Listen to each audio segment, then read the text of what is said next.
On Monday, February 17th, 2003, the Antwerp Diamond Police walked into a vault that was 2 floors underground the Diamond District and discovered that thieves had broken into a vault that had 10 layers of security, and they had systematically disabled each one and made off with an estimated 100 million euros worth of diamonds.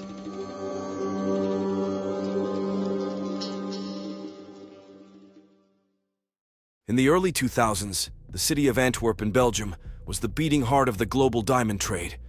Here, in a district spanning barely a square mile, over 80% of the world's rough diamonds and half of its cut diamonds passed through, creating a bustling hub of glittering wealth. However, this was also the same nerve center of high security where one of the most bewildering and daring thefts in criminal history unfolded: the Antwerp Diamond Heist. A challenge to an entire industry. A puzzle that left the world's best security experts scratching their heads in disbelief.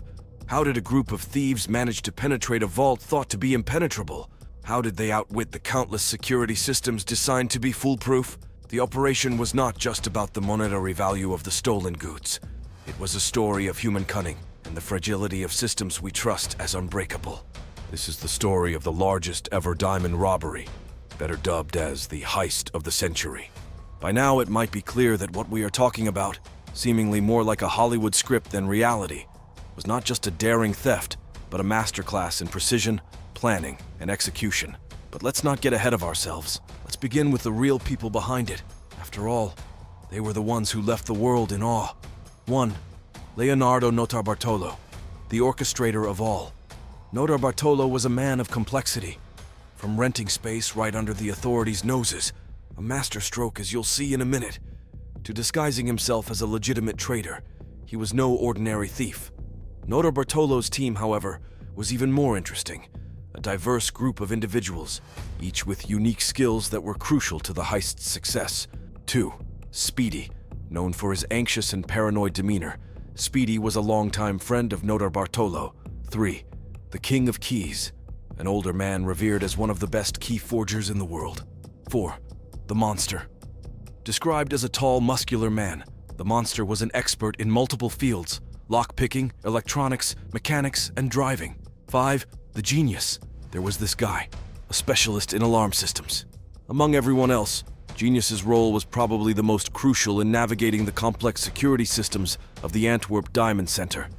It all began in early 2003, when Notarbartolo, posing as an Italian diamond merchant, rented a sparsely furnished office in the Antwerp World Diamond Centre for approximately 25,000 Belgian francs, $700 per month. Now, initially, he used it as a base to commit other, smaller robberies around the Diamond Centre. One day, however, a familiar dealer from Leonardo's past dealings in the underworld came to him with a proposition. The dealer was willing to pay $130,000 for an answer to a straightforward question. Is it possible to rob the vault of the Diamond Centre? Initially, Leonardo dismissed the idea as ludicrous, fully aware of the vault's formidable security. However, after a moment's consideration, he nonchalantly agreed, thinking it would be the simplest way to earn $130,000. And so he began working right from his office, did provide him with a tenant ID card, offering 24-hour access to the building and, crucially, to the vault 2 floors beneath it. He conducted detailed surveillance of the Diamond Centre using camera pens for covert photography and a small camera hidden above the vault door to record the combination used by guards. The result? Leonardo explained to the dealer that this was no ordinary vault. It was a marvel of engineering and security. 3-ton steel door could withstand 12 hours of continuous drilling. Inside, the vault was protected by multiple layers of security, including a lock with over 100 million combinations and a foot-long key that was thought to be impossible to replicate. Additionally, metal plates on the door formed a magnetic field that would trigger an alarm if broken. The safe deposit boxes inside required their own keys and combinations, adding another layer of security. The heist was set for the following night, at a time when the Diamond District was deserted. Notarbartolo and his team arrived in a rented Peugeot 307. Each member had a specific role, honed through months of meticulous planning and preparation. They carried large duffel bags and tools for the night's work. Their entry point was an adjacent office building, whose lock the King of Keys deftly picked. They moved stealthily into a private garden that bordered the back of the Diamond Centre, one of the few areas not under video surveillance. Using a ladder previously stashed there, the genius climbed to a small terrace on the second floor, carefully avoiding detection by an infrared detector using a homemade polyester shield. Inside the building, the team's precision and expertise came to the fore. They covered security cameras with black plastic bags, allowing them to turn on the lights without tripping the light sensors. The genius then tackled the vault door's magnetic lock using a custom-made aluminum plate, cleverly maintaining the magnetic field while unscrewing the bolts. This prevented the alarm from triggering when they opened the door. The King of Keys, having previously forged a duplicate of the nearly impossible-to-duplicate foot-long vault key, found the original key in an unlocked utility room. Opting to use the original key, they opened the vault door without incident. Inside the vault, the monster, working in complete darkness, rerouted the security system's wiring, ensuring the heat and motion sensors remained untripped. With the internal gate unlocked, the team began the final phase of their operation. The King of Keys broke the locks on each of the security boxes using a hand-cranked jack. They filled their duffel bags with uncut diamonds, bundles of cash, and gold bullion, emptying 123 of the 160 safe deposit boxes. But what's even more fascinating than the estimated $100 million loot was the manner in which the heist was executed. The precision and calm were such that it seemed almost routine. As dawn approached, the team retraced their steps, leaving the Diamond Centre as silently as they had entered. Notarbartolo, waiting in the getaway car, saw his accomplices approach, their eyes flashing with the thrill of success. What happened next was not sunny, though. The discovery of the breached vault sent shockwaves through the Diamond District. The floor of the vault was littered with wads of cash and velvet-lined boxes, indicating the sheer volume of the loot. The Diamond Squad, a specialized police unit, was left to grapple with a crime that seemed impossible. However, a stroke of luck came in the form of a garbage bag discarded by the thieves in a nearby forest. A local resident, suspicious of the bag, reported it to the police. Among the contents of the garbage bag was a half-eaten salami sandwich. At first glance, this seemed like a trivial find. However, detectives decided to investigate every item in the bag thoroughly. They traced the sandwich back to a store in Antwerp. By reviewing the store's CCTV footage, they identified one of the individuals involved in the heist, Ferdinando Finato, the electrician and convicted thief. This was the first significant breakthrough in the case. This, however, also led to the discovery of a business card bearing the name of Elio Donorio, an Italian alarm specialist and another key member of the heist team.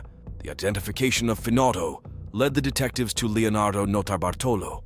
When the police executed a search warrant on this apartment, they found a receipt from a local grocery store for antipasto italiano salami, with a timestamp that matched the purchase of the half-eaten sandwich found in the garbage bag. Notarbartolo was arrested in Italy, where he resided. The critical piece of evidence that linked Notarbartolo directly to the heist was found during a raid on his apartment in Italy. Police discovered 17 unpolished diamonds stolen from the Antwerp vault. This discovery led to the arrest of Notarbartolo, along with his longtime acquaintance Pietro Tavano. The only member who managed to evade arrest was the elusive King of Keys, whose identity remains unknown. During interrogation, he maintained his innocence, claiming that he was framed. However, the evidence against him was compelling. From the salami sandwich link to the diamonds, to the cell phone records and other clues gathered during the investigation, everything painted a clear picture of Notarbartolo's involvement in the heist. The trial of Notarbartolo and his associates was a high-profile event, drawing significant media attention. The prosecution presented a detailed account of the heist, and in the end, the team was found guilty. Notarbartolo was sentenced to 10 years in prison for orchestrating the heist, and the other members faced their own legal consequences. Leonardo was released on parole in 2009 after serving half of his sentence. However, in an exclusive interview with an American reporter, he claimed that the heist was part of an elaborate insurance scam orchestrated by a diamond dealer, and that his team only made away with $20 million worth of valuables. However, authorities could not confirm the veracity of his claims, and many believed that Notarbartolo concocted this story to conceal the fact that he had stashed away the rest of the loot. This is why, once released from prison, he was rearrested in 2013 for breaching his parole. As he had made no effort to compensate the victims of the heist, he was required to serve the remainder of his sentence and was finally released in 2017. Further investigations revealed that Notarbartolo and his fellow thieves were part of a shadowy network of Italian criminals known as the School of Turin. This discovery led to speculation that Notarbartolo had independently devised the plan for the heist and assembled the crew to execute it. Nevertheless, the Antwerp Diamond Heist had a profound impact on the security protocols of diamond centers around the world. It served as a wake-up call, highlighting the need for constant vigilance and innovation in security measures. The heist also became a subject of study for security experts and law enforcement agencies, providing valuable lessons in protecting valuable assets.